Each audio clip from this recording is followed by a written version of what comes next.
టర్కీలా మళ్ళీ వచ్చిర్రా టర్కీలా మేము క్వాలిఫైట్లం ఫస్ట్ క్వాలిఫైట్ మేము కాలర్ ఎగరేస్తాం చూడుర్రి కేరళలో కూడా క్వాలిఫైట్ తయారు చేస్తామని చెప్పి ఖిలాఫత్ మూమెంట్ తయారు చేసిరు. ఇవాళ టర్కీ సంకనాకింది. ఎర్డోగాన్ గారు ఎవడైతున్నాడో వాళ్ళ లీడరు మాస్కోలో తలదాచుకున్నాడట రష్యాకు పోయి. పంచాయతీ చూడుర్రి. అయితే ఏమైంది తెలుసా, అమ్మరోడు పెద్ద పెద్ద కరప్షన్ అంట. అక్కడ ఉన్న వాళ్ళే వీడు టెర్రరిస్ట్ యాక్టివిటీస్లలో ఉన్నాడు, పెద్ద కరప్షన్ ఉన్నాడు, కొన్ని కోట్ల వందల కోట్ల పైసా వీడు ఖరాబ్ చేసిండు అని చెప్తే ఎవడెవడైతే కేసులు వేసిండ్రో వాడి మీద గడపర దించుతానని వాళ్ళందరినీ లోపల ఎన్నిక పోయిందంటే ఒక emergency type of situation create చేయడానికి చూసిండట. ఎందుకంటే ఇందిరాగాంధీ చేసి చూడు కాంగ్రెస్ ఇండియాలో మాట్లాడిన వాళ్ళ నోరులన్నీ జడ్జిల నోరులు కూడా దఫనాంచి పడేసింది ఆమె, గట్ల చేసిందట. అయితే అప్పుడు 1975లో నడిచింది. ఇప్పుడు 2025లో కూడా చేస్తాడరా అట్లా ఎవడు చేస్తారా? తువాళ్ళ చెప్పు మరత పెట్టి పీతిలు అద్ది మూతి మీద కొడితే గట్లనే కొట్టారు ప్రజలంతా. గట్ల రోడ్ల మీదకి వచ్చి మనోడు ఏం చేసిండు, బుటక్కు మంది ఆటిండు. దానికంటే కొన్ని రోజుల ముందు ఎవ్వడు కూడా బయట దేశాలకు పోవద్దు అని చెప్పి రూళ్ళు జారీ చేసినాడు. ఈడే బయటకు ఉరికిండు. అయితే ఇది భారత్ మీద ఏమైనా ప్రభావం పడుతుందా అంటే ఎస్, టర్కీ నుంచి మనకు కొంచెం మంచి $1 బిలియన్ $10 బిలియన్ ఏమో అంటారు, నాకు తెలియదు. ఐఎమ్ సారీ, నంబర్ నాకు కరెక్ట్ గుర్తులేదు. బట్ ఏదో భారత్కి అయితే టర్కీకి కొంచెము బిజినెస్ డీల్స్ ఉన్నాయని ఉన్నాయని చెప్పి విశ్లేషకారులు చెప్తారు. Excuse me Narayana. అయితే భారతదేశం దీన్ని ఏ రకంగా చూస్తుంది అని అంటే ఈ టర్కీ అనేటోడు గెలికించుకునే రకం. వీడు ఎందుకు చెప్పాలన్నా, వీడు పాకిస్తాన్కి సప్లై చేసే డ్రోన్లు గీన్లన్నీ ఈడే, ఇస్తాన్బుల్ నుంచి అన్నీ ఈడే వేస్తాడు. మళ్ళీ పాకిస్తాన్కి పెద్దగా మేము ఆర్గనైజేషన్ ఆఫ్ ఇస్లామిక్ కంట్రీస్ అని ఉంటుంది, ఓఐసీ అని. ఆ ఓఐసీలలో పెద్ద పాత్ర పోషించేది నేనే అని చెప్పుకొని మళ్ళీ కాలర్ ఎగరేసేది కూడా ఈడే.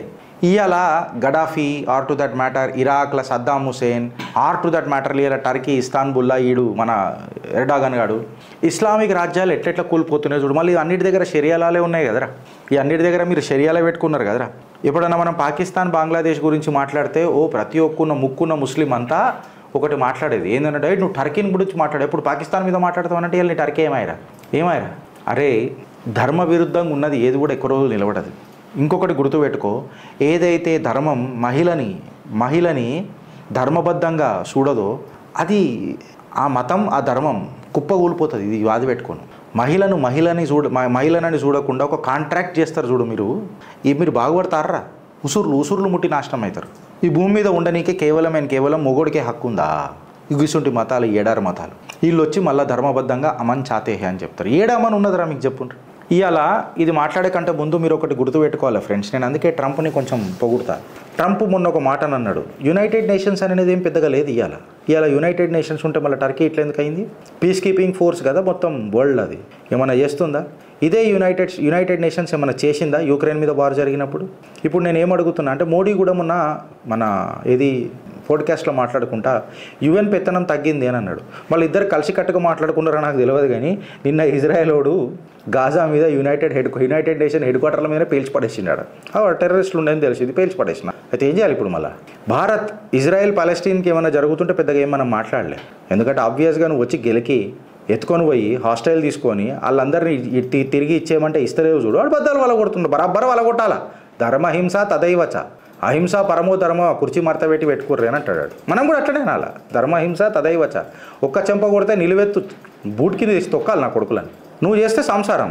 మేము ఇద్దరిని చంపినావురా, మళ్ళీ నువ్వు ఇద్దరిని చంపుతావు 200 మందిని చంపుతా అంటారు. వాళ్ళ లెక్క వాళ్ళకు, ఆ లెక్క తిక్క అంటారు మీరు. అట్లెట్లయిద్ది? అయితే Palestine and to that matter ఇజ్రాయెల్ది జరిగినప్పుడు భారత్ ఏం పెద్ద హస్తక్షేప్ చేయలేదు. Or to that matter Iran దగ్గరకు వచ్చినప్పుడు ఇజ్రాయెల్ ఖచ్చితంగా ఈ ఇరాను, ఈ టర్కీ, పాకిస్తాన్కి జర సపోర్ట్ చేస్తాయి కాబట్టి ఆర్ టు దట్ మ్యాటర్ మన ఇండియాతో కూడా ఇరాన్కి మంచి సంబంధాలు ఉన్నాయి. మన గ్వాదర్ పోర్టో చాబర్ పోర్టో ఏమో అంటారు, అది ఈ పోర్ట్స్ ఉన్నాయి. అక్కడ నుంచి ఆయిల్ సప్లైస్ ఇండియాతో మనకు మంచిగా ఉన్నాయి. అయితే ఇండియా మాట అన్నది, ఇది డైలాగ్తో మీరు ఖతం చేసుకోరు, అనవసరంగా గెలకకుర్రు అని అన్నారు. ఎందుకంటే ఇరాన్ ఒక్క దేశం ఎట్లాంటిది అనంటే ఇటు రష్యాతో మంచి సంబంధాలు ఉన్నాయి ఇరాన్కి, భారత్తో కూడా మంచి సంబంధాలు ఉన్నాయి. ఇదే ఇరాన్ రష్యాకు బ్యాలిస్టిక్ మిజైల్ సప్లై చేసింది రష్యా యుక్రెయిన్ వార్ సమయంలో. ఇదే ఇరాన్ భారత్తో కూడా సత్సంబంధాలు ఉన్నాయి. అందుకే అమెరికా ట్రంప్ కూడా ఇరాన్తో సత్సంబంధాల కోసం భారత్నే రాయబారం చేయమని చెప్తున్నారు. సో మీరు రష్యా యుక్రెయిన్ తీసుకున్న భారతే, ఇజ్రాయెల్ దగ్గరికి తీసుకున్న భారత్ చెప్పినట్టు కొంచెం ఖచ్చితంగా ఉంటుంది.